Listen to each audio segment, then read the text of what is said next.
2019 Easter ദിനത്തിൽ ലോകത്തെ ഒന്നടങ്കം നടുക്കിയ ശ്രീലങ്കൻ ഭീകരാക്രമണ പരമ്പരയുടെ അന്വേഷണത്തിൽ സ്ഫോടനാത്മകമായ വഴിത്തിരിവ്.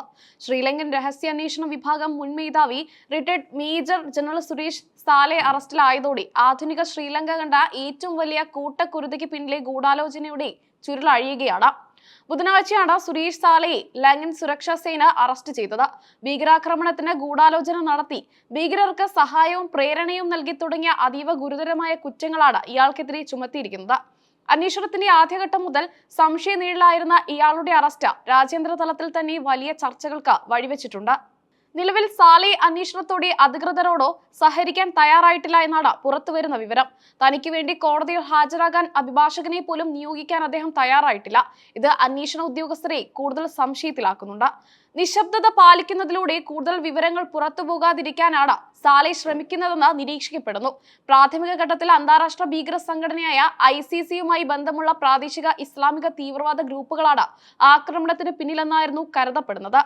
എന്നാൽ പുതിയ വെളിപ്പെടുത്തലുകൾ ലങ്കൻ രാഷ്ട്രീയത്തെ തന്നെ പിടിച്ചുലയ്ക്കുന്നതാണ്. ഒരു പ്രത്യേക രാഷ്ട്രീയ ലക്ഷ്യത്തിനായി ആസൂത്രണം ചെയ്ത സ്റ്റേറ്റ് സ്പോൺസേർഡ് ആക്രമണമായിരുന്നു ഇതെന്ന നിഗമനത്തിലേക്കാണ് അന്വേഷണം നീങ്ങുന്നത്. 2019 പ്രസിഡന്റ് തിരഞ്ഞെടുപ്പിൽ ഗോതാബയ രജപക്സെയ്ക്ക് അനുകൂലമായ തരംഗം സൃഷ്ടിക്കാനായി ബോധപൂർവം നടത്തിയ ആക്രമണമായിരുന്നു ഇതെന്ന് ഇപ്പോൾ സംശയിക്കപ്പെടുന്നു. ദേശീയ സുരക്ഷ അപകടത്തിലാണെന്ന ഭീതി ജനങ്ങളിൽ പടർത്തുകയും അത് വോട്ടായി മാറ്റുകയും ചെയ്യുക എന്നതായിരുന്നു ഇതിന് പിന്നിലെ കുബുദ്ധിയെന്ന് അന്വേഷണ സംഘം കരുതുന്നു. ആക്രമണം നടത്തിയ ഭീകരരുമായി സുരേഷ് സാലെ നേരിട്ട് കൂടിക്കാഴ്ച നടത്തിയിരുന്നതായി ഉദ്യോഗസ്ഥർ വെളിപ്പെടുത്തി. ആക്രമണത്തിന് ശേഷവും ഇയാൾക്ക് ഈ ഭീകര സംഘങ്ങളുമായി അടുത്ത ബന്ധം ഉണ്ടായിരുന്നു എന്നതിന് തെളിവുകൾ ലഭിച്ചിട്ടുണ്ട്. സുരക്ഷാ ഏജൻസികളുടെ തലപ്പത്തിരുന്നുകൊണ്ട് ഭീകരർക്ക് പച്ചക്കൊടി കാട്ടുകയായിരുന്നു ഇയാളുടെ ദൗത്യം. ഭീകരാക്രമണം നടന്ന വെറും 2 ദിവസത്തിനുള്ളിലാണ് ഗോതാബയ രജപക്സെ തന്റെ പ്രസിഡന്റ് സ്ഥാനാർത്ഥിത്വം പ്രഖ്യാപിച്ചത്.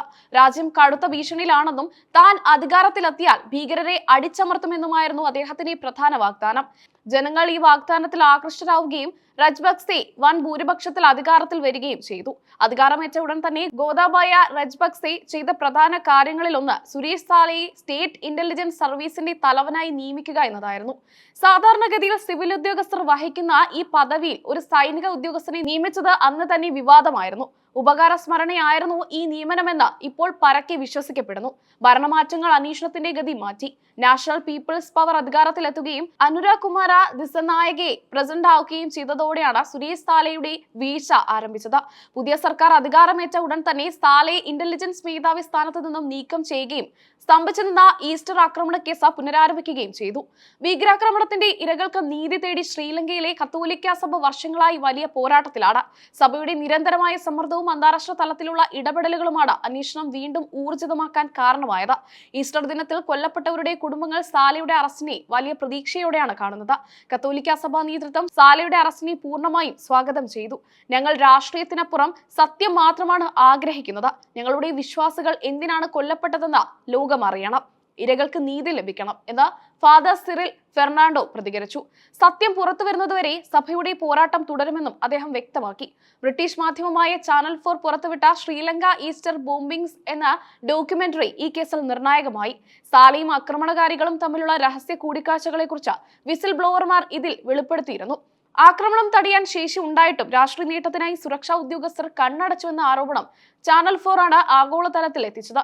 2019 ഏപ്രിൽ 21 ആ കറുത്ത ഞായറാഴ്ച കൊളംബോ നഗരത്തെ ശ്മശാന തുല്യമാക്കുകയായിരുന്നു. ലോക പ്രശസ്തമായ ഷാഗ്രി-ല സിന്നമൺ ഗ്രാൻഡ് ഹോട്ടലുകൾക്കപ്പുറം വിശുദ്ധ അന്തോണീസിന്റെ പള്ളി ഉൾപ്പെടെ 8 ഇടങ്ങളിലാണ് ചാവേറുകൾ പൊട്ടിത്തെറിച്ചത്. മിനിറ്റുകളുടെ വ്യത്യാസത്തിൽ നടന്ന സ്ഫോടനങ്ങൾ ലങ്കയുടെ വിനോദസഞ്ചാര മേഖലയും തകർത്തു കളഞ്ഞു. ആക്രമണത്തിൽ കൊല്ലപ്പെട്ടവരിൽ 11 ഇന്ത്യക്കാരുണ്ടായിരുന്നു. ആകെ കൊല്ലപ്പെട്ട 45 വിദേശികളിൽ അമേരിക്ക, ബ്രിട്ടൻ തുടങ്ങി വിവിധ രാജ്യങ്ങളിൽ നിന്നുള്ളവർ ഉൾപ്പെടുന്നു. 500-ലേറെ പേർക്ക് അംഗവൈകല്യം സംഭവിക്കുകയും ജീവൻ തന്നെ തകരുകയും ചെയ്തു. സ്ഫോടനത്തിന്റെ ആഘാതത്തിൽ നിന്ന് ലങ്കൻ സമൂഹം ഇന്ന് പൂർണ്ണമായി മോചിതരായിട്ടില്ല. സുരേഷ് സാലയുടെ അറസ്റ്റോടെ രജപക്സെ കുടുംബത്തിന്റെ രാഷ്ട്രീയ ഭാവിക്കും ചോദ്യചിഹ്നമാവുകയാണ്. ആക്രമണത്തിന് പിന്നിലെ രാഷ്ട്രീയ താല്പര്യം തെളിയിക്കപ്പെട്ടാൽ അത് ശ്രീലങ്കൻ ചരിത്രത്തിലെ ഏറ്റവും വലിയ രാഷ്ട്രീയ ചതിയായി മാറും. വരും ദിവസങ്ങളിൽ കൂടുതൽ രാഷ്ട്രീയ പ്രമുഖരെ ചോദ്യം ചെയ്യാൻ അന്വേഷണ സംഘം തീരുമാനിച്ചിട്ടുണ്ട്.